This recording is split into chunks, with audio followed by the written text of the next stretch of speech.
All right, guys, so when you come through the front door, there's our front desk. If you haven't trained here before, you'll need to sign a waiver. We got our fancy watering machine over here. Pretty much pretty basic. Usually no one's back there these days, or I'm sitting back there. When you come in, we ask that you put your belongings on the shelf here when you're training, or if you're observing, you just hang out in these very comfortable, fancy chairs that we got for you. We always ask people, when you start training, and we'll explain this to you if you become a student, just to pay respects when you come onto the mat. But here's our training facility, okay? We kind of use the whole facility for everything. So it's not like one section is specifically for, say, jiu-jitsu or Muay Thai, just depending on the class that we're doing. We ask that you not wear street shoes on the mats. So some people do wear footwear, but they're specific for training here, such as like wrestling shoes or something like that, that they're only for indoor. So we got our hanging bags. We got our Thai pads up here, which we'll show you how to use. We use primarily in the Muay Thai class. We also got our handheld targets, which are called focus mitts. Got some freestanding bags over here, which we also use in many of the different classes. There's our Bob dummy, which we like to beat up quite a bit. We have one of these Kung Fu dummies called the Mukjong, we use occasionally, not too much. A modest workout area. We got some free weights, some racks and stuff for pull-ups and a bench. And we also have an inversion table, which one of my students kindly donated. The bathroom, which needs no explanation. It's where you go to the bathroom.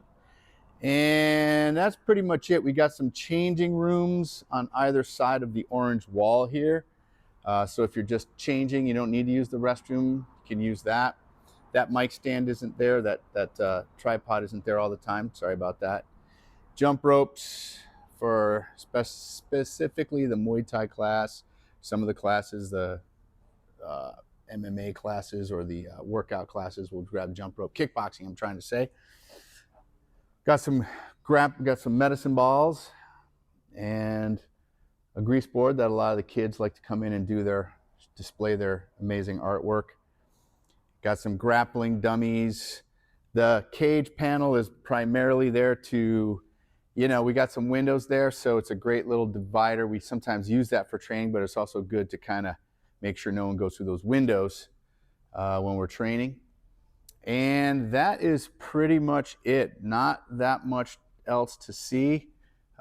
This is where we get at it. So the classes are all levels classes, with the exception of some of the advanced classes and or advanced sparring. And those you have to work your way into, get permission from the instructor. We have a basic format that we like to use as sort of like a minimum for someone to say, do rolling in jiu-jitsu, which is basically sparring.